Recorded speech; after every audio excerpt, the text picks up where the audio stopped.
Ladies and gentlemen, welcome to 10 Minutes in Social Media.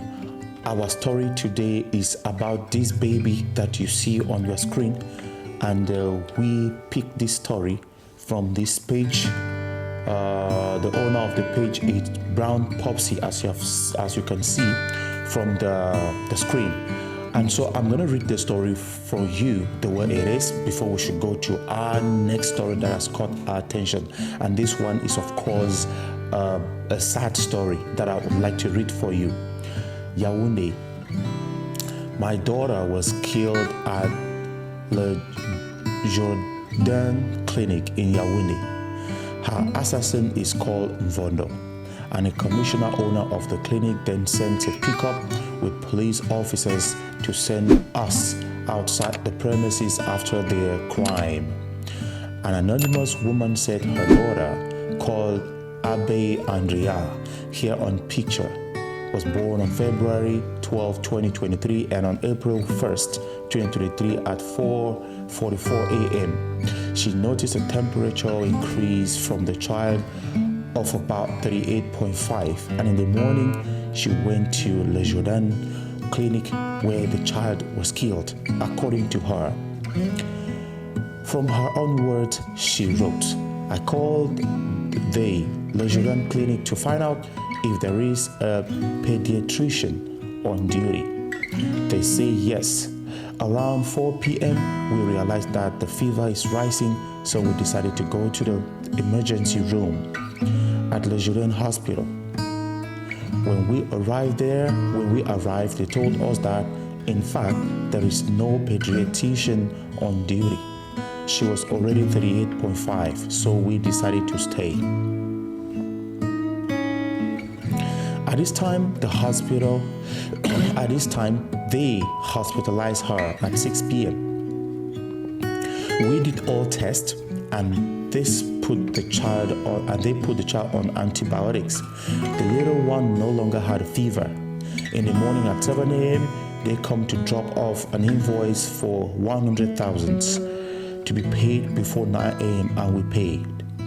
After saying that we paid, the doctor comes to tell us that in view of the results, she, my daughter, has an infection, and that they have taken the opinion of the pediatrician who recommends an emergency lumbar puncture to eliminate meningitis.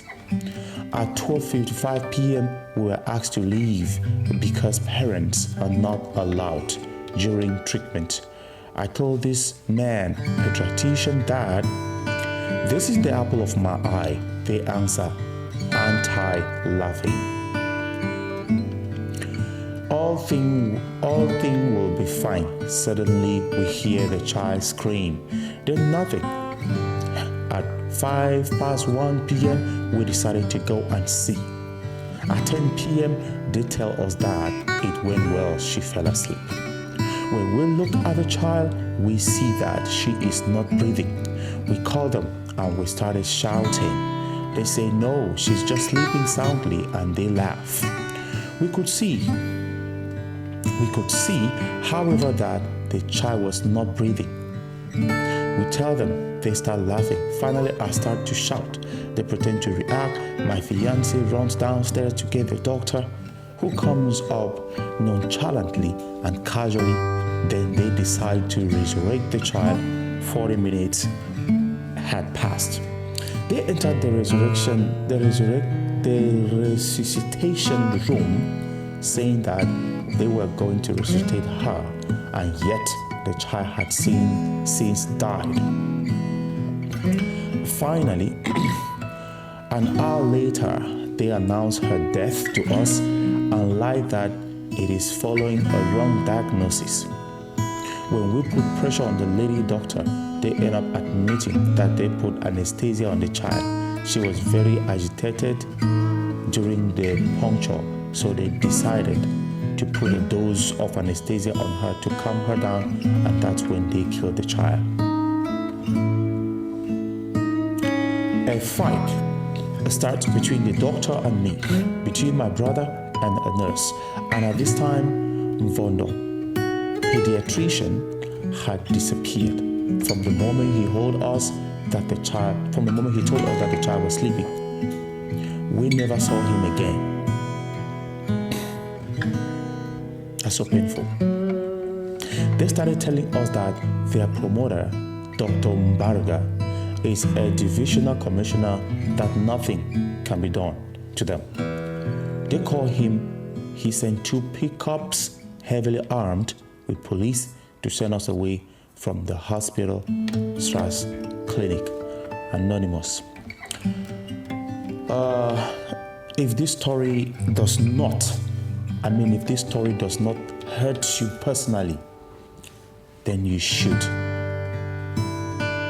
examine yourself. This is a very sad story, and this is a very pathetic one for a young lady and her fiancé to lose her daughter because of medical negligence.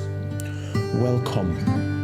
Today we are talking about 10 minutes in social media, and this concept is to visit some public interest stories to try to see how we can advise or give some important points for some people to consider whenever they are faced with such challenges. This story is not just the story of this little kid. So many women have lost their children. So many men have lost their children in the hands of medical staffs across the world. And this doesn't sound like nobody cares, actually. As a matter of fact, let me present to you the medical field, especially in Africa. Right now, there is the problem of jobs in Africa. There is this problem where people get into fields to practice through corruption. It means they don't love their jobs. And so many people have gotten into medical field not because they actually had it as a passion, but because they wanted to earn a living. And so somebody who is practicing medicine for a living is completely the opposite of somebody who practices medicine as a matter of love for the profession. And so majority of the people who invade this field in Africa and so many fields are for a living, not for the love of the domain itself. And that is why we find these very common situations in hospitals, even in the public hospitals across the continent of Africa. One, they are so money-minded. And this has made it in such a way that because majority of the population are ignorant of these certain health situations, when you take your daughter or your child into hospital because of your temperature, they will do everything to administer so many prescriptions for you to pay. They have reached a point where you don't need to, like when you go in there, they don't care about your feelings. Most of them care about the money. That is why if you don't have the money with your kid going into the hospital, that kid is gonna die. That kid will die, and the same people will come out and announce the death of that kid to you. They are so money-minded to the point where they have been humanly disconnected to the pain and agony of people across the world. You have a simple headache, they will prescribe you tons of medication. They don't care about the effect that's going to happen to you. Sometimes I've seen situations where a woman was killed because she had sugar, blood sugar, and she was administered insulin. In a local clinic, they didn't even care to carry out some thorough investigations about her medical history to see which situation she was actually, because she collapsed and went to the hospital. They quickly took the insulin, boom, put into her blood, and that was it. She died. This case is just one in a million. And I'm wondering, when are these people who practice, who have these imposters who have taken over the medical field across the world, who are going to care about the life of humans? It's not about the money. You can take care of life first, and then money comes after. And let me tell you something. You are the first doctor to your body. And you are the first doctor to your child and to your son or to your daughter. When you go with your sibling to the hospital, keep an eye on that sibling. If the doctor can get into the emergency room, the parent can also do that too. Get her well dressed up, disinfect her, and let her accompany her daughter in the emergency room. How emergent is that she will not be allowed to see what is being done on her daughter? There is a lot about the medical field around the world that needs to be addressed. As a matter of fact, this a story. Do you know what it takes?